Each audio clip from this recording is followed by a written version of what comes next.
네, 안녕하세요. 저는 청년녹색당 공동운영위원장 신현정입니다. 말씀 아까 해주신 대로 어제 저녁에 녹색당의 후보가 됐습니다. 우선 제주도의회에서 신현정이 녹색당의 정치를 펼쳐낼 수 있도록 지지와 응원을 보내주신 당원님들께 가장 먼저 감사 인사를 드립니다. 도민 여러분들도 궁금하실 것 같습니다. 다른 정치를 해온 녹색당의 후보가 대체 누구인지 그리고 어떤 사람인지 많이 궁금하실 것 같습니다. 저는 지금까지 의회 밖에서 제가 할 수 있는 것들을 해오면서 살아온 시민입니다. 고등학교 재학 시절에는 스쿨미투 캠페인을 진행을 했고 이후에도 시민단체 활동가로 문화예술 노동자로 또 정당인으로 지금 제주에서 내야 하는 목소리들을 내온 사람입니다. 제가 제주에서 보낸 청소년기에 가장 많이 들은 말은 이것이었습니다. 사람은 서울로, 날은 제주로 였습니다. 입시 경쟁에 시달리는 이 공교육 시간에 마침표를 찍고 제주에 남았습니다. 부끄럽지만 원해서 남은 것은 아니었습니다. 제게 가장 먼저 찾아온 감정은 서울로 가지 못했다는 열패감에 오히려 가까웠다고 이 자리에서 고백을 합니다. 취업을 고민할 시기가 되니 다들 서울로 가라고 했습니다.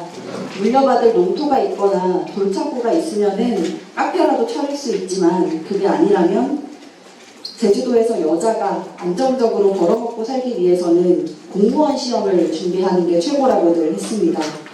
여전히 모두가 기회가 되면은 태어난 땅을 떠나라고 합니다. 어디서부터 뭐가 잘못되었는지 알 수 없는 불행한 제주에서의 삶이었음을 고백합니다. 제가 경쟁에서 져서 불행했다고 생각했습니다. 그렇게 자책할 무렵에 저의 눈에 들어온 것은 바뀐 제주의 풍경들이었습니다. 매일매일 새로운 건물을 올리고 또 도로를 까는 풍경, 몇 년 새에 아파트 가격이 3배나 뛴 풍경, 어린이날 제주 해군기지에서 대형 살상 무기를 들고 사진을 찍는 이 어린이들의 풍경, 제주의 자원으로 성장한 한진칼이라는 기업이 300명의 노동자들을 대량 해고하는 이 구체적인 풍경들이 제 눈앞에 되게 선명하게 있었습니다. 제가 경쟁에서 져서 불행한 게 아니었음을 그때 깨달았습니다.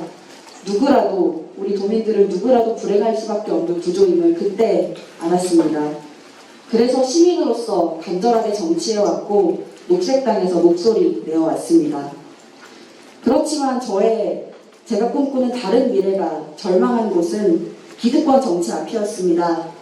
우리 제주도의회는 노동자와 농민을 바다와 대지를 대변해주지 않았습니다.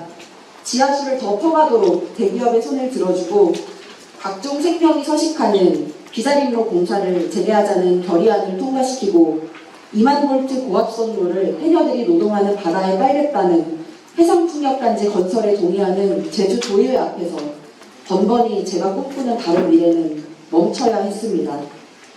지금 제주도에 900개의 조례가 있습니다. 그런데 그 900개의 조례 중에 지금 이 시간 일어나는 이 구체적인 도민들의 불행들을 해결해주는 조례는 어디에 있는지 저는 묻고 싶습니다. 제주에 수많은 제도들이 구성이 되어 있는데 왜 도민들의 삶은 여전히 위기와 걱정 그리고 불안으로 가득해야 하는지 질문하고 싶습니다. 어떤 것을 할 수 있다라는 조항으로 집행자의 주관성과 의지에 따라 바뀔 수 있는 조례가 아니라 반드시 해야 한다라는 조항으로 지금 당장 우리 불행한 도민들의 삶을 바꿔낼 수 있는 실질적인 제도를 저와 녹색당은 만들어내겠습니다. 지독한 경쟁 속에서 죽어가는 청소년들, 태어난 곳에서 떠나야만 희망이 있는 청년들, 기후위기로 농사짓기가 어려워진 농민들, 일하다 죽고 다치고 해고당하는 노동자들의 삶을 해결할 기후정치를 제주도의회에서 펼치겠습니다. 오랫동안 제가 묻고 싶었던 질문이 있습니다. 오늘도 도의회 1층에 도민 카페에 서 있습니다. 저기 바깥에 도의원들 소개가 보입니다. 도민과 함께하는 따뜻한 의정을 만들겠다는 의회의 다짐도 보입니다. 제가 항상 묻고 싶었던 것은 이것입니다. 의회가 시민의 초상화라고 하는데 왜 항상 이렇게 제주의 인구 구성과는 다른 의회가 만들어지는 것인지 묻고 싶었습니다. 이 멋진 말 아래에 붙어있는 정치의 얼굴들은 왜 항상 중년 남성들로 가득 차 있어야 하는지 묻고 싶었습니다. 여러분들도 보시다시피 지금 이 자리에 있는 저는 기성 정치의 모습과는 굉장히 다릅니다. 저는 서울대도 안 나왔고요. 지방대 출신에 졸업도 못했고 집도 돈도 차도 없고 나이도 어립니다. 저는 어쩌면 어떤 것을 결정하기보다는 결정에 따라야 했던 순간이 더 많았던 사람입니다. 저는 녹물이 나오고 비가 새는 집에서도 살아봤고 마트에서 하루 6시간을 서서 일하기도 합니다. 저는 502번 버스에서 성추행을 당해본 사람입니다.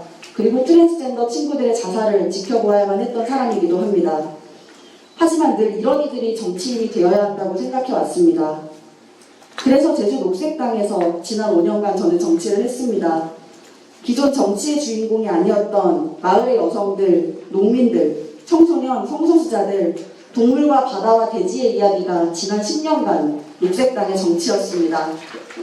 앞으로 저와 녹색당이 제주도의회에서 만들어갈 정치이기도 합니다. 이 도민들의 불행, 더 이상 경제성장만 바라보는 정치로는 해결할 수 없습니다. 16,640명, 지난 선거에서 녹색당을 선택해주신 도민들의 숫자입니다. 이 작은 정당에 투표한다는 것이 얼마나 간절한 염원일까요? 2022년 저는 도민들의 녹색 정치를 향한 이 염원에 다시 한번 응답하려 합니다. 제주의 난개발에 과감한 녹색 브레이크를 걸겠습니다. 2022년의 도의회는 녹색 균열이 있던 진보의회로 기록되고 기억될 것입니다. 지금까지 제가 의회 밖에서 저항의 운동을 해왔다면 이제는 제도 정치 안에서 우리의 삶을 바꿔보려 합니다. 지금까지 정치에 지치고 실망한 도민들에게 정치의 희망을 전하려 합니다. 자본과 기득권이 아닌 소외된 사람들을 대변하고 더 나은 삶을 만드는 녹색 정치를 제가 만들어 가겠습니다. 제주도의회의 녹색 반전을 일으킬 시간, 2022년 바로 지금입니다. 고맙습니다.